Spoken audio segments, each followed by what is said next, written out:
This is BNN. Bruin News Now is made possible by the generous support of C-Spire, Capital Ortho, Sal and Mookie's Madison, iGroup, Blue Sky Landscaping and Maintenance, and these fine sponsors.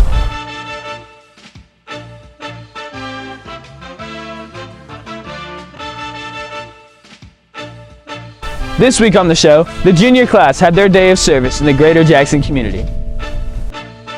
Bruin boys soccer season gets underway with high hopes. Get ready for a weekend of sunny skies and cool fall temperatures. Weather, sports, and all the news are next. Bruin News Now for Friday, November 15th, 2024 begins right now. From the BNN headquarters on the campus of St. Joseph Catholic School in Madison, this is Mississippi's high school news leader, the #1 student-produced weekly newscast, Bruin News Now. Happy Friday, Bruins. I'm Turner Brown. And I'm Landry Irwin. It's been another busy week here at the Joe. It doesn't seem to stop around here. You know, last week we had elementary students from our sister schools visit campus and the annual fall play. And don't forget our BNN staffers and the Shield Yearbook staffers who traveled to Philadelphia, Pennsylvania for the National High School Journalism Convention. We'll have more on that later in the show. First, we want to turn our attention to the Thanksgiving season. We have one more week of classes next week before we head out for a week-long Thanksgiving break. And as always, St. Joe students are out in the community trying to make a difference. This week, it was the junior day of service on Wednesday, when the junior class split and visited 5 different places offering help. And for that, we have team coverage. I'm Thierry Freeman for BNN. Junior Day of Service is an annual event dedicated to allowing our St. Joseph juniors to take time out of their school day to go all across the greater Jackson area and find opportunities to support those in their communities. This year, 5 different organizations sponsored this Day of Service.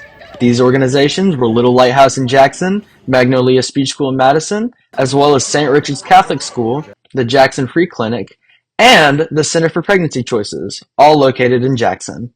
Starting the day at Magnolia Speech School, our juniors helped in the sorting and organizing of different materials that will be used in the aid of educating children with special needs that affect their ability to speak, as well as those who are deaf and must learn communication and social skills to better prepare them for a formal education in their future.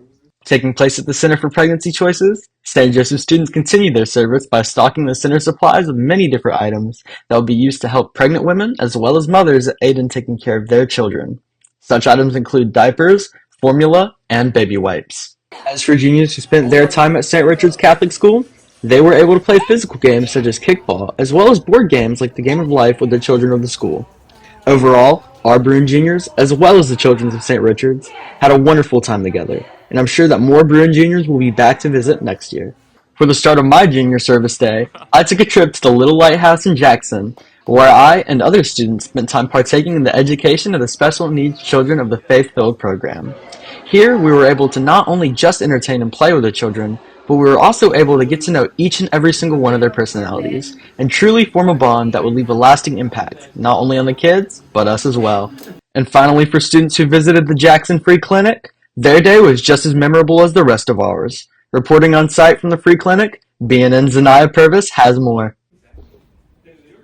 Here at the Jackson Free Clinic, students help from 9 to 2 with many different activities, from clearing up a nearby sidewalk to filling shampoo and conditioner bottles. The sidewalk had been covered with dirt and overgrown grass for years, and it was finally fully clear thanks to our own St. Joe students. They worked extremely hard even after it started raining.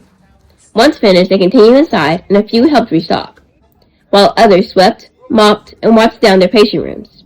Overall, it was a pretty successful day, and the workers at the clinic were extremely happy with the results. I'm Zanaya Purvis, reporting for BNN. Thanksgiving break is right around the corner, with students having one more week of school. Students will be released for Thanksgiving break next Friday, November 22nd, and will return to school at 8 a.m. on Monday, December 2nd. After the break, students will have 2 weeks left of school, and then midterm exams will follow. Christmas break will begin Friday, December 20th. For Thanksgiving, I'm going to the beach for my mom's birthday, and I'm gonna probably just, build a few sand castles, splash in the water, and hang out at the house. For Thanksgiving, I'm going to Walt Disney World because I'm going to be in the UCA All-American Parade. I'm also going to celebrate my sister's 13th birthday. On Thursday, St. Joe opened its doors to parents and students interested in touring the school to see what services it has to offer. Families, or just parents, toured the school in 2 different sessions, 11 a.m. to 1 p.m. and 4 to 6 p.m. Members of the Student Council led the tours. The open house followed the first ever preview day last Thursday, November 2nd, when 6th graders from St. Richard's, St. Anthony, and Sister Thea Bowman Catholic schools visited the campus to see what St. Joe is like. A delegation of St. Joe students are in the second day of the 2024 session of Mississippi Youth Legislature. The annual conference is in downtown Jackson, opened Thursday and concludes Saturday. Youth Legislature is a 3-day mock legislature session that gives high school students from the greater Jackson area and across the state a taste of what it's like to serve in government. Students propose and debate possible legislation. Coming up, we have a chilly weekend weather forecast. And in sports, Bruin boys soccer opened the new season. Don't go away, sports and weather are next. What's up, Bruins? I'm Fletcher Goodwin. And I'm Isaac Lewis. And this is your Bruin News Now Sports Report.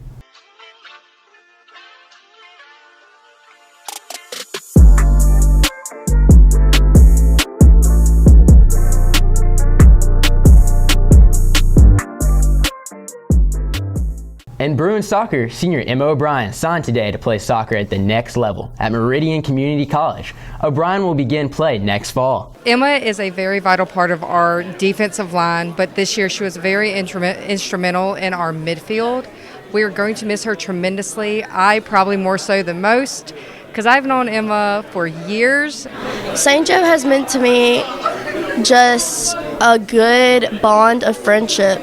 It has been truly a blessing to come here to learn my Catholic and spiritual values of what Christianity is, and having all these friendship and bonds since pre-K and growing up with them throughout senior year has truly been a blessing. Bruin basketball is in full swing. We are 5 games into the 2023 to 2024 season, and the St. Joe boys team is on fire, scoring an average of 67.8 points a game, while holding opponents to an average of 35.2 points a game. The Bruins continued their successful march on Tuesday, defeating the Oak Forest Academy Yellow Jackets here in the Bruin Den 71-57. It was Oak Forest's season opening game. That's right, Isaac. And tonight, the Bruins return to action on the road, playing at Clinton Christian Academy. The CCA Warriors are 1-0 after their season opening win a week ago at Puckett High School. The Bruins entered tonight's game with several high-profile players, including junior point guard Joe Anthony. So far this year, Anthony is averaging 15 points a game. Yeah, I'm proud. We've been working hard since the summer. Coach Al's been working with us, making sure we're getting prepared. You know, we might be more talented than the teams we're playing right now, but when we get to playing those MIAS teams, it's going to be more, we're going to need more discipline and be more focused.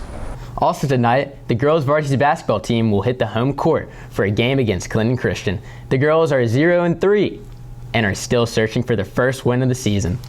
Tip-off tonight for the boys' game is 7:30 p.m. If you plan to go to the girls' game, tip-off is at 6 p.m. And before those games, look for the JV boys at 5 p.m. In boys soccer, the Bruins were set to open the 2024 to 2025 season Thursday with a road game against East Rankin. Unfortunately, due to the poor field conditions, the season opener once again delayed for the second week in a row. The Bruins are set to open their season at home against Lamar next Thursday. Soccer season's been going pretty good so far. Everybody's having practice from 3:30 to 5, Monday to Thursday. Varsity game's been getting canceled, but so far JV's had a pretty good track record. Finally, Jackson Boatler, Jackson Rogers, and Clay Pope all qualified to compete in the Sporting Clay competition sometime next March. The boys say they have been hard at work training this season. That's it for Bruin Sports this week. Don't forget tonight's big basketball game against Clinton Christian away. Girls varsity tip-off at 6 p.m., boys varsity tip-off at about 7:30 or right after the girls' game. I'm Fletcher Goodwin. And I'm Isaac Lewis. Go Bruins!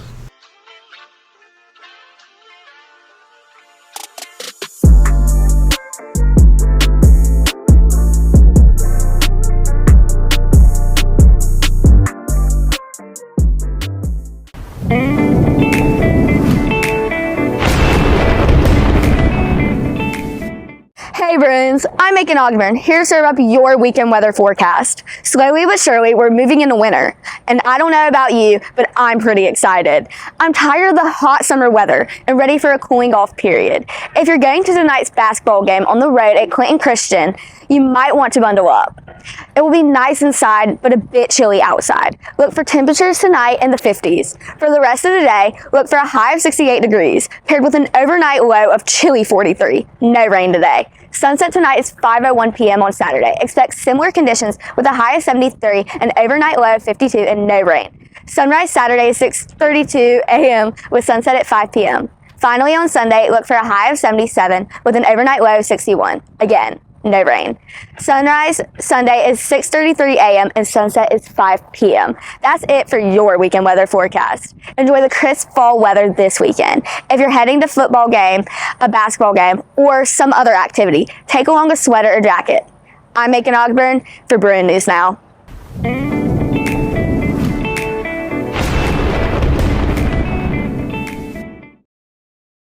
Thanks guys, looks like a great weekend. Finally, some fall weather, and I'm ready for winter sports to bring some excitement to campus. Speaking of excitement, a group of Bruin News Now staffers and the Shield Yearbook staffers returned Sunday from their trip to Philadelphia, Pennsylvania for the Fall National Journalism Convention.